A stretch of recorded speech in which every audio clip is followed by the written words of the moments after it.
Boa noite. Abra sua Bíblia no livro de João. Hoje nós vamos terminar a mensagem que nós começamos domingo passado, sobre a transformação da água em vinho, registrado no livro de João, capítulo de número 2. Se você está com a sua Bíblia aí aberta, ou se você tem outra maneira de ler a Bíblia, não se preocupe. Se você tiver alguém aí do lado que está sem Bíblia, partilhe com alguém, esteja com alguém nesse sentido. Você pode dividir, você pode partilhar o texto bíblico. Assim a palavra de Deus. Ao terceiro dia, fizeram-se umas bodas em Caná da Galileia, e estava ali a mãe de Jesus. E foi também convidado Jesus e os seus discípulos para as bodas. E faltando vinho, a mãe de Jesus lhe disse: não tem vinho. Disse-lhe Jesus: mulher, que tenho eu contigo? Ainda não é chegada a minha hora. Sua mãe disse aos serventes: fazei tudo quanto ele vos disser. E estavam ali postas 6 talhas de pedra para as purificações dos judeus, e em cada uma cabiam 2 ou 3 almudes. Disse-lhe Jesus: enchei de água essas talhas, e encheram-nas até em cima. E disse-lhes: tirai agora e levai ao mestre-sala. E levaram. E logo que o mestre-sala provou a água, feito vinho, não sabendo de onde viera, se bem que o sabiam os serventes que tinham tirado a água, chamou o mestre-sala ao esposo e disse-lhe: todo homem põe primeiro o vinho bom, e todo homem põe primeiro o vinho bom, e quando já tem bebido, então o inferior. Mas tu guardaste até agora o bom vinho. Disse-lhe: todo homem põe primeiro o vinho bom, e quando já tem bebido bem, então o inferior. Mas tu guardaste até agora o bom vinho. Jesus principiou assim os seus sinais em Caná da Galileia, e manifestou a sua glória, e os seus discípulos creram nele. Depois disso, desceu para Cafarnaum, ele e sua mãe, e os seus irmãos e os seus discípulos, e ficaram ali não muitos dias. Vamos orar, vamos fazer uma oração nesse. Vamos pedir a Deus que esteja nos abençoando. Querido Deus, abençoa a tua palavra, esse texto antigo, Deus, texto dos velhos dias, mas que a tua bênção, Deus, que a tua paz, que o teu Espírito venha sobre nós. Que o teu Espírito, ó Deus, venha sobre esse texto. Que o teu Espírito, ó Deus, venha sobre as nossas mentes, sobre as nossas mentalidades. Que o Senhor esteja abençoando, Deus, as nossas vidas através do texto da tua palavra. Nós pedimos, ó Senhor, que o Senhor nos abençoe, que o Senhor nos dê a bênção de ouvir a tua voz através desse texto nesta noite. No nome de Jesus nós oramos hoje e sempre. Amém. Amém. A festa de Caná da Galileia tinha possivelmente cerca de 1.500 convidados.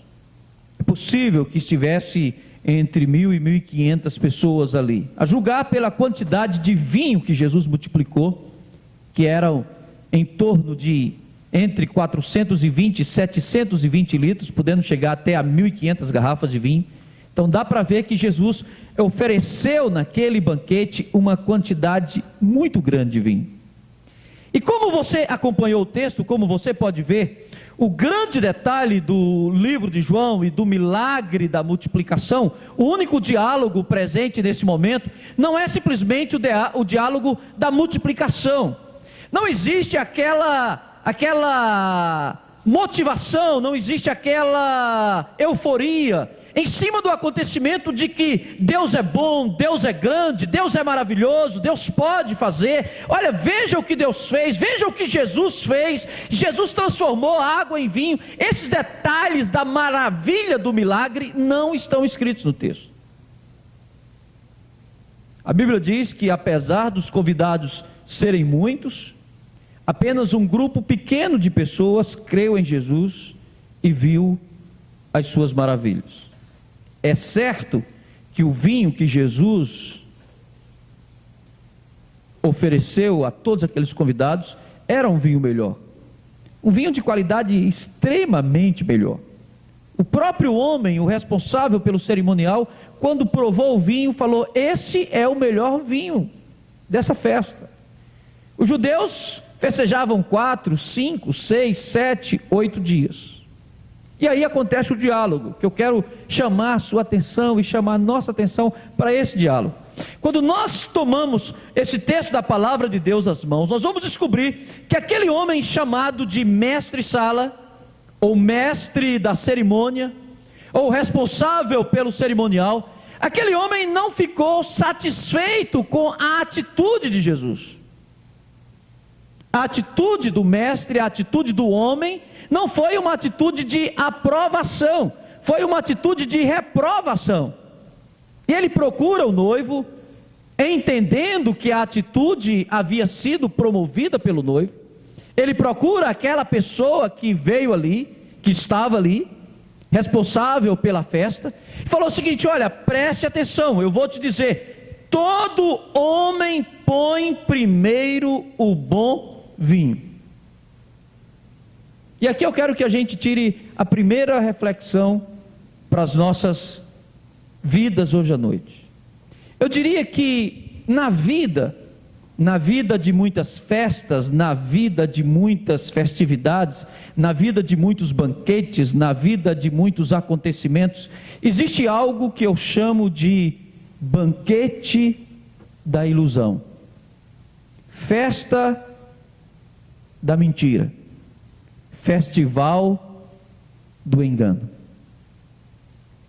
Se você prestar atenção, a proposta deste homem, a proposta do mestre-sala, para começar, ela não é uma proposta séria, ela é uma proposta de engano, ela é uma proposta de ludibriação, ela é uma proposta de manipulação das pessoas, ela é uma proposta de engano das pessoas.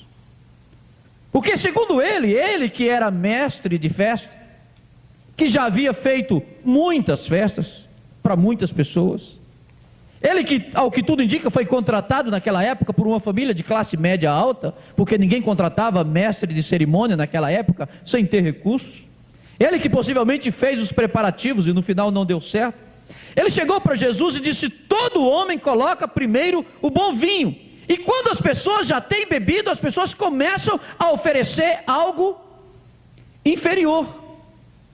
Nesse banquete de ilusão, nesse banquete que as pessoas muitas vezes oferecem para enganar as pessoas, muitas vezes as vidas naufragam, as pessoas naufragam. Os jovens são vítimas dos banquetes da ilusão. Os homens, as mulheres, as pessoas são vítimas desse processo, dessa filosofia, dessa maneira de viver, que é uma maneira ilusória. Preste atenção. Se você atentar mais um pouquinho para este texto e começar a analisar o texto com mais carinho, você vai descobrir que esse banquete da ilusão, ele não é patrocinado simplesmente pelo mestre da cerimônia. Segundo a expressão do próprio mestre da cerimônia, esse banquete da ilusão é patrocinado por todo mundo. Todo mundo faz assim. Eu quero chegar nesta noite à seguinte conclusão, dizendo que tudo aquilo que começa bem, e termina mal. É proposta maligna para enganar o homem. É proposta maligna para tirar a vida eterna do homem. Se você observar, você vai descobrir que na juventude é assim. Todos os dias alguém está te fazendo uma proposta para usar bem. Eu me lembro quando eu cheguei no seminário, eu já tinha escrito um livro que eu nunca publiquei, chamado Os Problemas da Adolescência. E entre os problemas da adolescência, inevitavelmente, existe o problema da droga. Eu escrevi um capítulo sobre droga, um capítulo de alguém que nunca usou droga, não um capítulo de alguém que está ensinando as pessoas a se recuperarem das drogas, mas um capítulo procurando mostrar que o jovem nunca deve entrar no caminho das drogas. E alguém me fez uma proposta dizendo o seguinte: por que você não experimenta? Quem não experimenta não pode falar, não tem autoridade para falar. As pessoas querem que você experimente, mas o problema da droga, aqueles problemas que a gente vê nessa questão das drogas e de muitas outras coisas, não é aquele primeiro momento, aquela alucinação controlável do primeiro uso, mas os problemas são as alucinações infernais quando você não tem mais controle sobre ela. O problema não é você experimentar a bebida, o problema é quando você não consegue mais viver sem ela. O problema não é você experimentar algumas coisas. O mestre Sala, na sua proposta, ele divulga, ele chama Jesus, ele conversa com Jesus, dizendo: preste atenção, todo mundo faz assim. Na vida você pode começar por dois caminhos. Você pode começar usufruindo da vida, e depois ela vai se tornando cada vez pior. Se você gastar a sua juventude, você vai descobrir que a sua velhice vai ser um terror. Se você gastar o seu tempo, se você gastar as suas energias, se você desperdiçar a sua vida, você vai descobrir que você vai chegando no final de forma cada vez mais triste. Mas o que João gravou para nós foi a atitude de Jesus. Atitude que muitas vezes as pessoas não valorizam, não têm a menor noção, não têm sensibilidade. Eu fiz as contas financeiras domingo passado, que é para vocês tentarem pensar um pouco sobre isso. Se nós tivéssemos aqui 1.500 garrafas de vinho, que eram aproximadamente 720 litros, ou 720 garrafas de 1 litro, ou 1.500 garrafas de 450, 500 mililitros, como as pessoas muitas vezes fazem com os vinhos caríssimos, nós teríamos aqui uma fortuna incalculável. Você precisaria da ajuda da calculadora para tentar entender quanto foi o tamanho do presente que Jesus deu naquele banquete. Mas Jesus não se preocupou com isso. Jesus não se preocupou se as pessoas iam classificar o seu vinho bom ou ruim. Ele deu o melhor, mesmo para aqueles que não sabiam o que estavam bebendo. Já estavam essa altura a turma já estava para lá de Paracatu, não é para lá de Bagdá não, já essa altura do campeonato a turma já estava para lá de Minas, né? Para lá das montanhas. Mas aquele homem que guardou a sobriedade, que estava trabalhando, que estava de plantão, examina e diz que aquele é na verdade o melhor vinho e a melhor proposta. Eu quero terminar esse sermão dizendo o seguinte: na vida basicamente você vai ter duas grandes propostas. Aproveite tudo que a vida tem e depois você termina do jeito que Deus diz que vai ser. Um grande julgamento. Você pode começar a sua vida, você pode viver a sua vida sem Deus. Você pode viver a sua vida gastando da maneira como você pensar que você pode viver. Você pode começar a viver o que é bom agora. Geralmente quando eu converso com as pessoas, quando eu evangelizo um amigo, eu nunca digo que algumas coisas que ele faz são coisas ruins, porque são coisas boas. A Bíblia diz que existem muitas coisas boas debaixo do céu. A Bíblia diz que comer é uma coisa boa. Diz isso. A Bíblia diz que trabalhar é uma coisa boa. A Bíblia diz que viver com a pessoa amada debaixo da terra é uma coisa muito boa.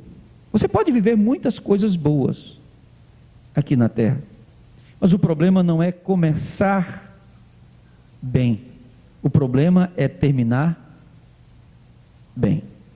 Se você analisar o texto no capítulo 2, você vai descobrir que no versículo 11, tem a seguinte expressão: Jesus principiou assim os seus sinais em Caná da Galileia e manifestou a sua glória aos seus discípulos, e seus discípulos creram nele. Depois disso, desceu para Cafarnaum, ele, sua mãe e os seus discípulos. Depois disso, foi para Cafarnaum, ele, sua mãe e os seus discípulos. E a turma da festa? E o que foi que eles fizeram? E o pessoal da festa? E a turma que estava ali? E a turma do banquete? O que foi que a turma fez? Eles continuaram a sua vida. Eles continuaram a sua história. Esse texto depois foi escrito por um discípulo de Jesus, e esse discípulo de Jesus escreveu esse texto para que nós soubéssemos que Deus nos dá o melhor, cada vez melhor, sempre o melhor, até o fim. Eu quero terminar essa mensagem lembrando uma parábola que Jesus contou. Jesus conta a história de dois homens. Um certo homem tinha uma vida nababesca, tinha uma vida grande, e esse homem vivia nababescamente, diz a palavra de Deus, vivia confortavelmente. Mas um outro homem vivia ali nas suas portas, que muitos chamam de Lázaro. E aquele homem que vivia ali nas portas, diz a palavra de Deus que ele desejava comer daqueles banquetes que eram oferecidos ali, mas aquele homem não permitia. E a Bíblia conta que os dois morreram. Morreu o homem, e morreu quem? Morreu também Lázaro. Mas a Bíblia diz que um homem que viveu aquela vida plena, que começou vivendo bem aqui, que escolheu viver primeiro o melhor, que escolheu viver primeiro o que é bom, que escolheu viver primeiro, tomar primeiro o bom vinho. Diz que aqueles homens, vivendo naquele momento, aquele homem vivia em agonia na condenação eterna. Mas diz a palavra de Deus também que aquele homem que viveu em sofrimentos aqui, foi levado para a presença de Deus, e lá houve um outro diálogo, e aquele homem foi reclamar. Aquele homem que tinha condição disse: Senhor, manda que Lázaro traga pelo menos um pouco d'água e me sirva. Agora já não é vinho, já não é o bom vinho, é a água, é o essencial que falta. Que Lázaro me traga pelo menos um pouco de água para saciar a minha sede, para matar a minha sede. E Jesus disse: ainda que ele queira, aquele que era o guardião disse: ainda que ele queira, não pode, porque o abismo que está colocado entre os dois é muito grande. E aquele homem se lembra dos seus parentes e diz assim: mas manda alguém para pelo menos avisar os meus parentes. E Jesus diz: eles têm Moisés e a lei, eles têm Moisés e as escrituras, que eles leiam, que eles aprendam, porque se eles não ouvirem a Moisés e as escrituras, não vão ouvir nenhum outro anjo ou alguém que fale. Todos os dias, meus irmãos, todos os dias, nós somos desafiados a começar a viver a vida, a provar o melhor da vida, sem responsabilidade. As coisas boas que Deus criou, o bom que Deus criou, todos os dias nós somos chamados, nós somos convidados, as pessoas são convidadas a se embriagarem na vida com as coisas boas que Deus fez. Mas essa embriaguez com as coisas boas que Deus fez leva a um momento final no banquete, onde as pessoas findam por provar daquilo que elas nem sabem mais o que estão fazendo. A proposta do Evangelho é que você não viva a vida como um grande banquete de ilusão. A proposta do Evangelho é que você viva a vida da maneira como Deus deseja que você deve viver. E a melhor maneira que você pode viver não é vivendo apaixonadamente, intensamente o banquete das ilusões. A melhor maneira de seguir a vida, de viver a vida, é viver a vida seguindo a Cristo, assim como fez naquele dia, assim como fizeram naqueles dias os discípulos de Jesus.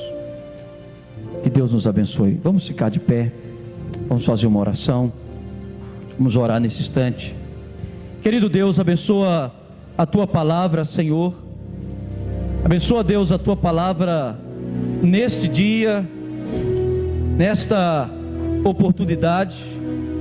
Ó Deus, que não haja nas nossas vidas ilusão, Deus, no sentido de queremos provar, Pai, daquilo que é bom e depois perdermos a nossa vida. Que não possamos cair, ó Deus, na tentação do banquete das ilusões, mas que possamos, ó Deus, provar o bom vinho que nos é oferecido por Jesus. Mas não somente provar o bom vinho que é oferecido por Jesus, que possamos seguir a Jesus após a manifestação da sua glória e do seu poder, que possamos segui-lo, Deus, hoje e para todos sempre. No nome de Jesus nós oramos, hoje e eternamente. Amém, amém, amém. Podem sentar, queridos.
céu.